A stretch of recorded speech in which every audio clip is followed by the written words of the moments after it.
Anyways, hi, welcome to my backyard and this wonderfully edible weeds presentation.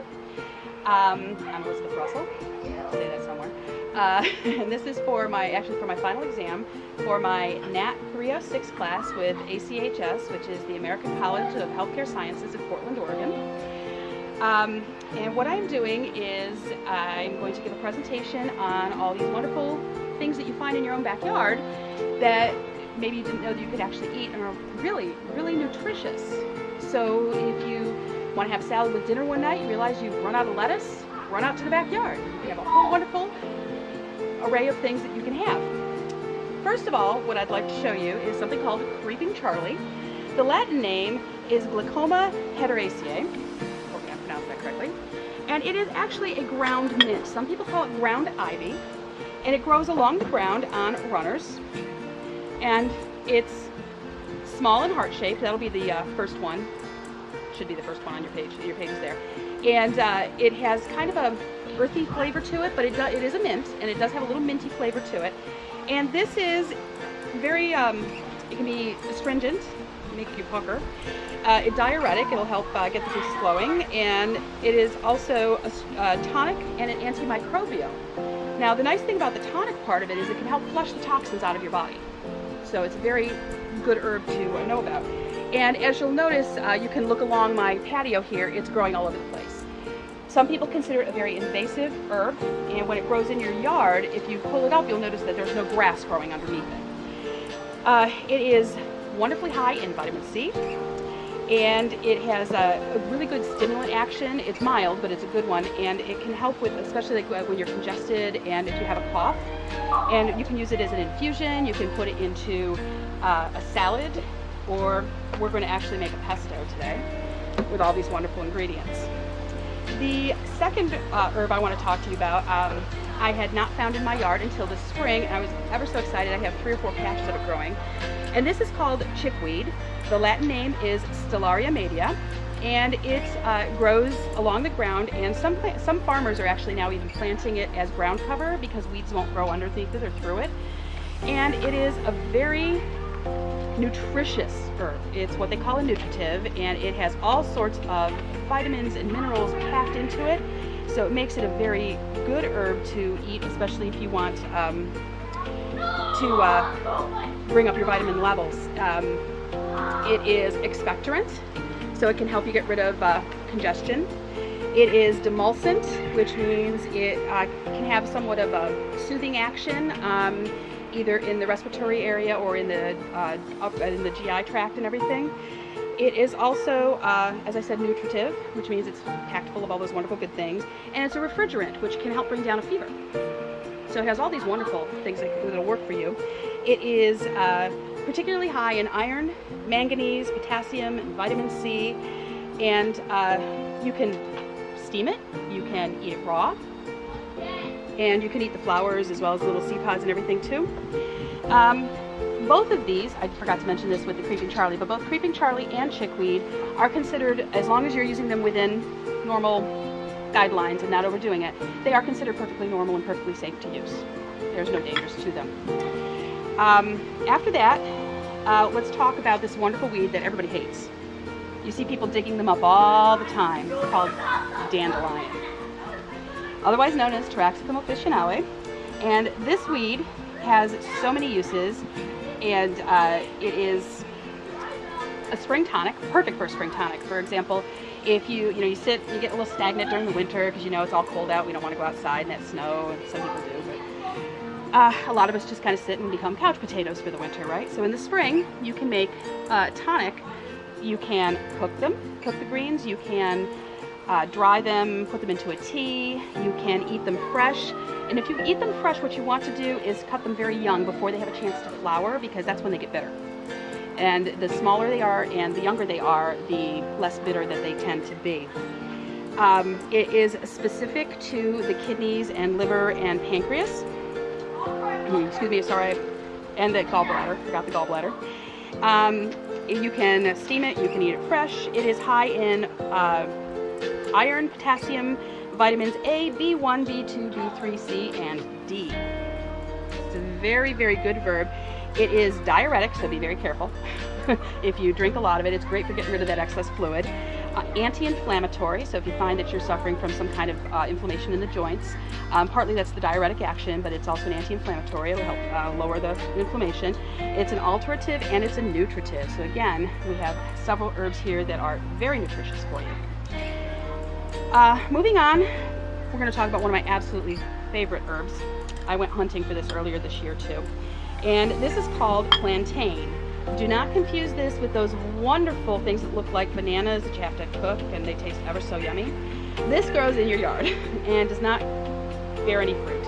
It does bear long stems with seeds on them. The neat thing about these seeds is that when you dry them, you can actually use them. Have you ever seen those big bottles of psyllium in the store? P-S-Y-L-L-I-U-M? That's this. It's the seeds from a plantain, from the Plantago psyllium. This is actually a Plantago major, so it's the common plantain, and it's also known as nature's band-aid, which is really cool. So if you get a cut, you can actually rip off a piece of the leaf, chew it a little bit, put it on your cut, or a bug bite. It's great for mosquito bites. It's great if you ever get into nettles. I don't know if any of you know what nettles are. I don't have any growing around here. I wish I did. They're another wonderful herb that you can use. Nettles have little prickers that stick into you and they sting. And plantain is a natural remedy for that. And you basically rub the plantain leaf on and it helps relieve the itch and the problems from the nettles. But this works for bee stings, it works for bug bites, it works for bruises, cuts, scrapes, anything. You can make a poultice out of it and mash it up and put it on. You can even take the leaf itself and use it as a bandage right on your skin. This is, it's got antimicrobial action, anti-inflammatory, it's alterative, it's diuretic, it's demulcent, it's vulnerary. Vulnerary means that it promotes healing, which is why it's so good for scrapes and other things like that. And again, this is another diuretic one, but you do have to be careful with this one. Whereas the other ones, there weren't so many cautions with them. With the Plantago major, one of the things you have to be careful is if you overdo it, it will have a very laxative effect. So keep that in mind. This one actually happens to be high in sulfur, potassium, calcium, iron, vitamins A, C, and B2. And like the dandelion, it is a good blood cleanser and a tonic. You can use this as an infusion, as a tea. You can eat it raw in salads or in pesto. You can steam it and cook it. One of the things that I experimented with earlier this summer is I'd been out doing a lot of yard work and my eyes were really, really inflamed and I was sneezing like crazy. I made a strong infusion of the plantain, strained it really well to get all the little bits out of it, and I used it as an eye wash. It took out the swelling and it took out the redness, and it was actually very soothing. The other really interesting thing about plantain is that you can, if you get bug bites or you're having trouble on the outside, you can actually drink an infusion of plantain and it will help attack that from the inside. So you can use plantain to heal from both the outside and the inside. It's really kind of cool. Then we have, how's your lemonade? Do you guys like it? Okay, this lemonade is made with red clover, Trifolium pratense, which is what gives it its really interesting color. I don't have any Trifolium pratense leaves here. I do have some growing I can show you a little bit later. I don't have any blooming right now. Trifolium pratense is an alterative, an antispasmodic, a diuretic, expectorant, nutritive, and sedative. So if you're feeling a little run down, maybe you need to add some more vitamins and minerals into your system. So you can drink some red clover tea, but what that also does is it helps soothe you. So it's best to drink it at night when you're relaxing. You don't want to drink it too much in the morning. Red clover is also very good for congestion and cough. It can, you can eat it fresh. You can walk along, oh look, there's a little red clover flower, pick it off, you can eat it. You don't have to, this is made from dried red clover. It also has a lot of vitamin A and vitamin B. And one thing to be cautious about with the red clover is that it does contain phytoestrogens. So if you're doing more than having a little bit of lemonade or having an occasional cup of tea, you might want to be very careful because one of the things that it can do is it can interfere, especially if you're doing something like taking oral contraceptives. So be very careful. Don't take it in large quantities or it can interfere with your oral contraceptives. So, The next thing we're going to talk about here is violets. You'll often find these growing all the way through your yard. In the spring they look so pretty. They have little purple blossoms and everything, and the flowers you can eat. You can actually make syrup out of them. You can make jam out of them or jelly. And it's very sweet and has a wonderful aroma to it. It's a very popular perfume as well. These are another blood cleansing herb. The leaves can either be eaten fresh, you can cook them, make them into an infusion, and they are high in vitamins A and C. The flowers do have a little bit better flavor than the leaves do, but unfortunately flowering season is past, so we're stuck with just the leaves. And these are also another thing like the plantain. You can use them in a poultice on a wound if you have gotten, bug bite or a scrape or something, and you can, again, use them to help heal. These are particularly good for, they're as a diuretic, and it has been stated that they could possibly help with things like kidney stones and gravel. And finally, one of my favorites from my childhood. This is, I grew up calling this sour clover. So you can see the little leaves on it look like clover. And they have pretty little yellow flowers, and then they end up with these little seed pods. And the common name is yellow wood sorrel. Sometimes it's called sheep sorrel. And as the Latin name Oxalis stricta may imply, it does contain oxalic acid, so you don't want to overdose on this, because that can have some serious side effects, such as malabsorption of calcium, so you can actually get malnourished if you eat too much of this. But a little bit here and there is not bad for you. As a matter of fact, if you're out working in the yard and you're really thirsty and you can't run to get something to drink, chew on a couple of branches of the yellow sorrel, and it will actually help decrease your thirst. It makes a great lemonade, or an additive to a lemonade, and if you'll notice in some of your ice cubes there's some of the yellow flowers from this. It has a very lemony flavor. It is a febrifuge, which means it helps with fever. It is also another diuretic, and it's a stomachic, which means it can help with any indigestion and upset stomachs, nausea, things like that. It is also astringent, and that's what gives it its pucker power. Okay. You can eat it raw, obviously, and you can also cook it, steam it, and it's sometimes made into an infusion. And again, this is a good one that you can make into a poultice for swellings. So the caution with this is basically be careful not to overdo it because of the oxalic acid. Another caution too is that if you already suffer from things like kidney stones or gallbladder inflammation, you should not eat this in more than small amounts. All right. One caution I did forget to mention was with dandelion. So let's go back there to our Taraxacum officinale for a moment. And dandelion you have to be careful with, excuse me, if you have problems with your gallbladder or with your bile duct. If you have an obstruction, you should not be using dandelion. However, if you do suffer with some kidney issues, it can be therapeutic for that. One more thing I do want to cover with you is that anything in this presentation is meant for educational purposes only. I am not here to diagnose or to cure or any kind of illness or anything, simply to educate you in what is out there. And I encourage you that if you are having any issues, you should see your medical practitioner and discuss with them the use of herbs as therapeutic entities. Other than that, we're going to have some fun making some pesto. Start off with 3 medium cloves of garlic. So if you want to go ahead and toss those into the food processor. All right. And then we're going to add, here, I'll let you open those. And we need half a cup of pine nuts. How much all is in there? Might be a whole bottle. That looks like it was close enough. There we go. All right, and we'll do the pine nuts. All right. So now,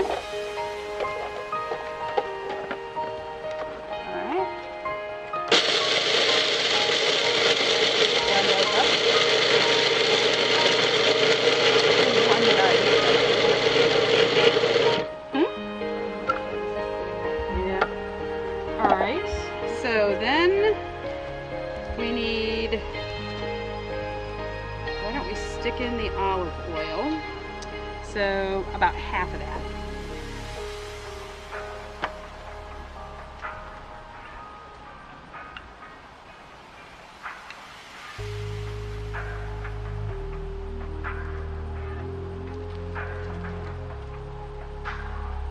That should be good.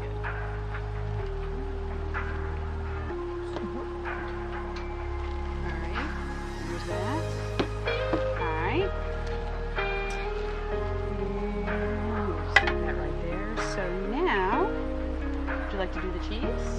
Alright.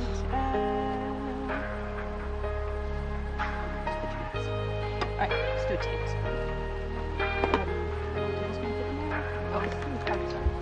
That was what I was going to try if you did. There we go. Alright. Toss that in there. Alright. I'm deviating a little bit from the recipe in your packet. Ah, thank you. Alright. And put this in. Tablespoon of lemon juice. There we go. Toss that in there. Thank you. We're going to blend it up again a little bit.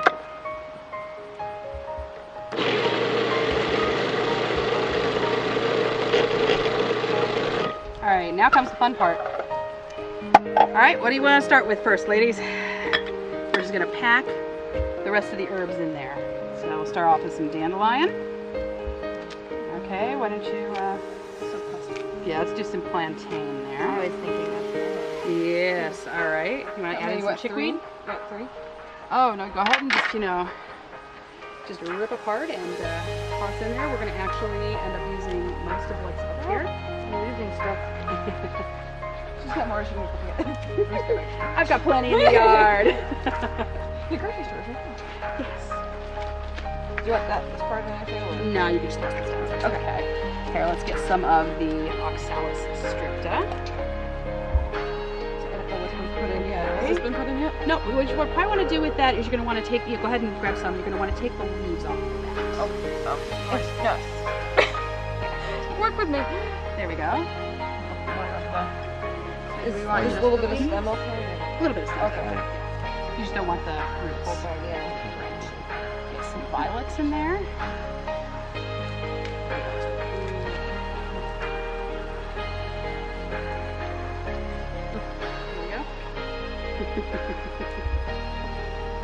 Okay, that's okay.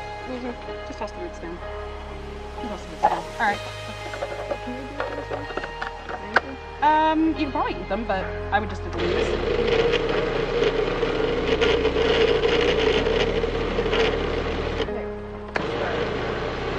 There we go. It's starting to look like a pesto now. So we're going to add some more in. Yeah, so go ahead, ladies, just grab away, and we're going to... No, what part of that you just want to flower, right? get the flowers and the leaves. Okay. So you don't really need the stems. Finger. All right. Oops, is that on there or no? You want to hit the button up for me? I'm gonna guess this one of those machines. I'm assuming. I'm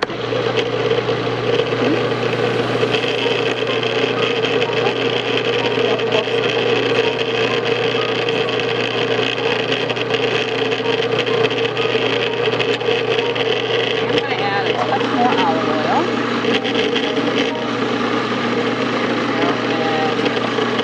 A lot of olive oil.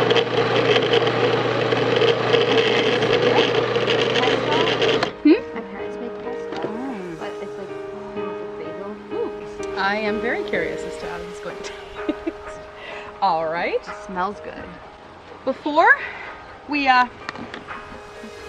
try our treat here, do you have any questions on any of the herbs that we talked about? Yes, ma'am. How would you go about washing this stuff? Just wash it as you would wash normal greens in the sink. I use a colander, just fluff them around and wash them really well. The one thing I will caution you, and I'm glad you brought that up, is that my yard, I use no pesticides whatsoever in my yard. I don't use fertilizer, I don't use pesticides, so everything is basically you can wash it and eat it. You need to be very careful if you do have a yard where you use fertilizers and pesticides, as those can be in the plants, and so you want to get a special wash to get rid of anything that is on the surface. But be aware, that both the fertilizer and the pesticides can end up being absorbed in the roots and actually be part of the plant. So you want to make sure that you always take your edible weeds from a safe location where you know they have not been exposed to nasty chemicals. Okay. Any other questions? Yes, ma'am. You talk about like anti-inflammatory and good for fevers and things. What would be a good way, if they were to not taste bitter, to get children to eat them, and like what kind of dosage? You can use other herbs along with them. For example, if you wanted to use some chickweed and some plantain, and you find it's a little too bitter for them, add a little bit of honey into it or some agave syrup, or you can even put it in with one of my all-time favorites, chamomile or lavender, and those sweeten it naturally. Some people like to add sugar to chamomile, but I think it's sweet enough already. And those also have very, very calming and soothing actions as well, and are very good for anything. And lavender in particular has analgesic effects where it can actually help take some of the pain away. Okay. So, all right, you guys ready to try some pesto? Yes. All right. So, we're gonna try some fun stuff here. Yeah.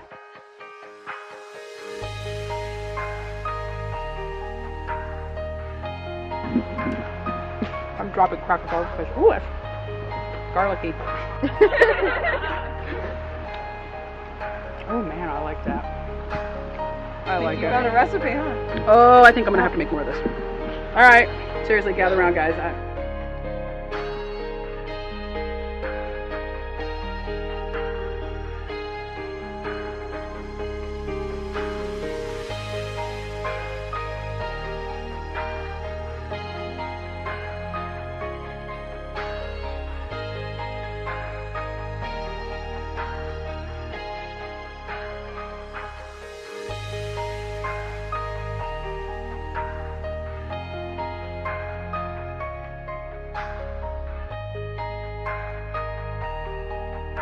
Okay, so and you'll see it all through my lawn, and you'll notice if you look down, not only the creeping Charlie, but you'll see the dandelion, and then over here you'll see, like there's one right there, and there's some over here. That's the violets. And again, they creep everywhere. The creeping Charlie and the violets, they send runners, and that's how they propagate. All right, and over here, this was what made me very, very happy this spring. This is all the Stellaria media, the chickweed. So there's a huge patch here, another patch starting here, and then I've got another patch coming over here, one there, and then again, you know, the yellow wood sorrel, the Oxalis stricta. Do you guys know what this is? Aside from being a fern. Okay, this is a bracken fern. And while it's not recommended that you eat them, if you are in a survival situation and you're desperate for food, the roots are edible. You just have to be careful to use, do not, you know, only in little bits. That was something I learned new, I had never known before. And again, more chickweed and more sorrel. Let's see, oh here, this is a great one over here. It's like over my landscape better. This one here is called yellow dock. Now I grew up calling this Indian tobacco. It's not a tobacco. I don't know why we called it that. But this is another wonderful plant. It's Rumix crispus. And this one, generally they say you find it growing near nettles.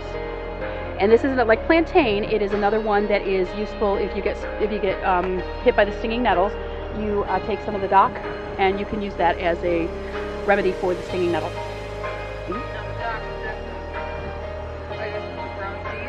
It's the leaves. And the seeds, I believe the seeds are also edible. Yes. All right, so we'll go over here. The Oxalis stricta can be found anywhere. It grows. All of a sudden it'll pop up in little plants and pots. I have a beautiful ground cover growing in here, and all of a sudden I noticed I have wood sorrel. Okay, if you come over here, I was weeding this morning, and as I was weeding I found I have a plantain plantation. Awesome. So, and you notice these are already dried. So these can be harvested and then used as the psyllium later on. And you'll have piles of violets as well as more oxalis. And here, over here, this is the Trifolium pretense. This is the red clover. I have several growing. They're not blooming, but I've decided to leave them for now because eventually they will grow.